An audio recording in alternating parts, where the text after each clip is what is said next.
What's going on, guys? It's Jake from Wani, and I'm here with the wonderful Mark, loves to be known as Barney Greenway from Napalm Death. Barney, how you going, man? All right, mate. I'm not very often called wonderful, that's for sure. That's a rare adjective for me. Well, you're getting it today. So, Napalm Death is coming back to Australia. It's your first time here in a couple of years. But I guess I just wanted to ask is, do you as a band make a point of only touring Australia with other crushing bands, given that the last tour here in 2015 was with Carcass, and this time you're coming down under with Brigeria in tow? Well, the thing is, mate, is that one of the reasons is that Australia and New Zealand's hard. You know, it can be, you know, it's always a bit of a gamble, you know, certainly for the promoters, because obviously it's expensive to get down there. It's a long old way. And so you kind of need people to turn out to a certain extent, you know, to basically pay everything back, you know. So it makes sense to bring bands down, to not just come with one band, to come with a couple of bands that people might be interested in. So yeah, I mean, that's what we're looking at doing. We've been lucky that we've been able to get the bands that we have done to come down with us, you know. And so yeah, I don't know what people think of Brigeria down in Australia, but it seems that there's quite a bit of interest in them. So yeah, it should be pretty good, man. You know, if it's anything like last time and the time before, I'm sure it'll be pretty sweet, man. Yeah. Yeah, nice. So it's cool to see that you guys have toured a lot in support of your latest album, Apex Predator Easy Meat. You've done multiple European tours, you've done a couple of US tours, and this one will be the second tour of Australia. So I guess, has the demand increased for your music in recent years, or is it just a natural demand that's sort of coming around with the normal touring cycle? I mean, the thing is, mate, is that our way of approaching things is always the same. You know, every time we make an album or such like, the thought in our minds is not, how can we finally put our button on the secret to commercial success? You know, it doesn't roll that way with us. We simply try and make a combination of the best and most extreme albums that we feel we can at the time. You know, now I think the one thing I would say is that in terms of making a good blend of the very traditional Napalm stuff, fast off the rail stuff, to the more skewed kind of Napalm stuff, which is that, if you like, post-pop, post-punk noise, sort of very sort of avant-garde kind of stuff mixed in. I think we're starting to get better and better with that in terms of the mix. You know, it's quite seamless now, in my opinion. And that side of things is what has seemed to make more and more people interested, because I know a lot of bands' record sales are decreasing, but ours are going up, you know. Yeah, definitely. And it was good that you actually spoke on the mix there, because that sort of leads into what I was going to ask about next. So it has been close to 2.5 years now since Apex Predator came out. So what is the current status of the next album? Well, we're going to start working on it soon, and we are. I mean, yeah, there's primary works being done right now. It's just in the first stages, really. So there's nothing really solid to tell, you know.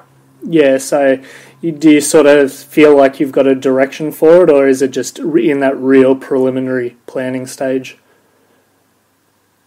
Yeah, just in the preliminary stage, basically, you know. Yeah, fair enough.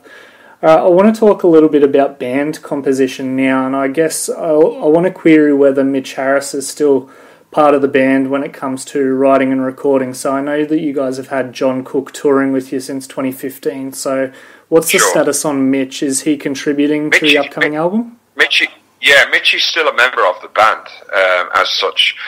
This is a situation that we're still working on right now. As it's quite obvious to people, Mitch hasn't been able to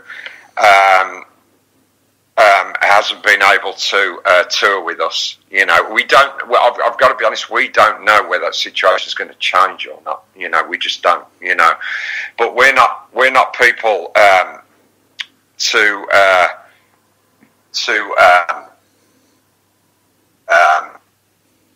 sort of really do anything drastic with that situation. You know, we don't see things as irretrievable, so we are working on it right now. Mitch is still a member of the band.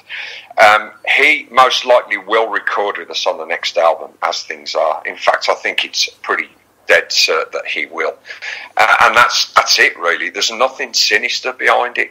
It's a set of circumstances that have kind of worked out that way, and yeah, that's just it, you know. Yeah, fair enough. I thought that it was important to ask that, given that a lot of people are still sort of unsure. I have no problem. I have no problem in answering those questions at all. I mean, those kind of questions might get quite complex with some bands, with any band basically. But I don't have a problem in speaking about them. You know, obviously some things will remain private between us and Mitch because Definitely. It don't need to be out there in the rest of the world. But there's nothing sinister behind this whole thing. It was a set of life circumstances that brought us to the situation that we've got, yeah, that's just it. You know. Yeah, definitely. So I'm not embarrassed by it. It doesn't bother me. You know, it's not a problem at all. I've no problem speaking about it. It's just literally, there's nothing sinister about it. It's how we move forward from here, and there are definitely ways forward. You know, all is not lost. You know. So. Yeah. Yeah, so I'm going to ask you a question now that I've been trying to put to every band that I've spoken to lately, as it seems like it's, I guess, the sort of in thing that's happening, but will Napalm Death ever write an album with an orchestra? Well, I mean, we could do, but it'd have to be an orchestra that was making basically something like, just for argument's sake, distorted noise or something like that. It wouldn't be anything conventional, I don't think. It would have to be really grim sounding, probably quite disquieting, very queasy, and all the rest of it. We probably wouldn't use an orchestra in the conventional sense. Yeah. Because, what would we? If one of the goals of Napalm is to challenge things, you know, then why would we want to just do the normal thing? It wouldn't make sense. So, sure enough, I'm sure there are, in much the same way as there is a way to use album and bass, you know, bass and guitar in multitude of different ways. Maybe there's ways of using orchestras in many, many different ways. But I don't think we would do something to where it was just standard, you know, symphonic kind of. Why would we do that? It kind of wouldn't. I doubt whether we could get the sufficient edge to make it nasty enough, you know. Yeah, fair enough, and it's a really interesting response, so thank you for that. Yeah, no problem, man. So I have heard that Napalm Death gave Glastonbury Festival one of its most brutal starts to date, so I want to ask what the fan reception was like on that day. Now, I know that you took some time in between songs to address the fans and the crowd as you normally do, but how do you think the fans felt on that day? Not only Napalm Death fans, but people that hadn't heard of the band before and sort of strolled along and were in for a bit of a surprise with what they got. Yeah, I don't know, mate. You know what? I must admit, I haven't really gauged the feeling after that Glastonbury thing. I mean, I know that there is always an aspect of Napalm that you cannot escape. You know, there's a novelty aspect to Napalm that some people find that I could be really snobbish about it, you know, but why would I? You know, I understand that not everybody's the same. Not everybody perceives Napalm Death as the same thing. Sure, you know, it'd be great if everybody looked at Napalm as an art form and the very, very serious nature of what underpins it, you know. But I can't pretend that everybody's going to be like that. So, from what I could see visually out in the crowd, people were really enthusiastic about it, and some people were very surprised. I think the few things that were said to me, the quality of the band, you know, they kind of saw it maybe as a bit of a joke thing, but the actual inherent quality of the band to them seemed to be quite high, you know. So that was a good thing, you know. And we just went out. You know what, mate? I will say this: I did not treat, and I would not expect the band to treat people any differently, so to treat any gig any differently, whether it was a 50 capacity thing somewhere that we were doing or Glastonbury Festival, it should be the same. It should be consistent, Yeah. So that's what we did. So it seemed to go well, Well, yeah, that's the main thing then, isn't it? Yeah. Yeah. Now, you recently spent some time teaching British politician Ed Miliband growl vocals on BBC Live. So what was that experience like, and do you think we'll see Ed fronting a grindcore band in the near future? No, of course not. I mean, it was, you know what, mate, as I said, I was just speaking about this with somebody. It's like it was unintended consequences. I mean, basically the BBC asked me as part of the interview whether I would teach him to sing in a Napalm style. And I was like, at first I said, do we have to do that? I said, I've done this thing 100 fucking times. I get asked to do it. And it's not that I want to be, like, obstructive, but it's like, it's a bit predictable. You know what I mean? Yeah. Let's be a bit more imaginative. But they kind of twisted my arm to do it. But I must admit, I'm not on social media, so I didn't see it at first. It was Shane, the bass player, who told me about it. But I thought it was pretty funny. Yeah. I looking back at it, it was unintentionally funny. It just came out funny. I thought it would be really predictable and just like, oh, yawn, you know what I mean?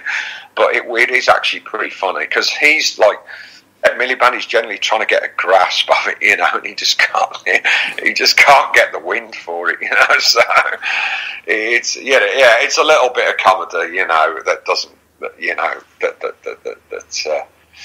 that does the job every now and again. Yeah, definitely. Now, I'm going to switch over now and talk a little bit about your musical taste. So there's obviously a lot of music to listen to out there, but in the spirit of the upcoming Australian tour, are there any Australian bands that you listen to? You know what? I haven't heard any recently. I mean, one of my big bands from back in the day was Mass Appeal, who I really loved. Old Australian hardcore band, very, very unique in their own way. I really loved them a lot. There was another band as well, an old death metal band, Slaughter Lord, I think, something like that. Right. Really old band. But yeah, I mean, and the Hard-Ons, obviously. I mean, everybody knows the Hard-Ons. I really love them. So more so the earlier stuff, to be honest with you. I mean, there's other bands beside them, but I can't think right now. Yeah. Well, what about Australia's answer? Well, Extortion. Extortion as well, yeah, that's a good one. But what about Australia's answer to Napalm Death in King Parrot?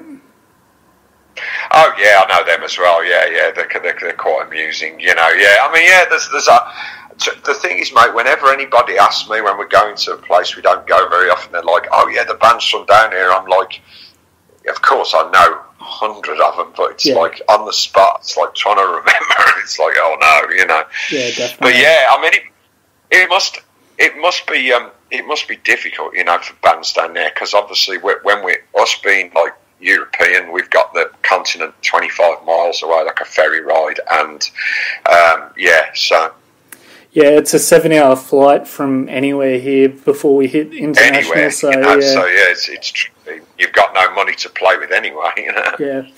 Now, this is going to be a bit of a tricky one for you, and I think it's a good one to close off on, Barney. But in 2015, the band obviously reached out to the Indonesian President Joko Widodo to help seek clemency for a couple of Bali Nine members that were sentenced to death, and you guys did that in acknowledgement that the president is or was a fan of the band and that you might have been able to sway his decision in some way or other. So obviously that wasn't successful, and following the decision, you guys publicly shamed the president, which I completely support. But what I wanted to ask is, have you guys had any contact with the president since then, and are there any plans to tour Indonesia soon?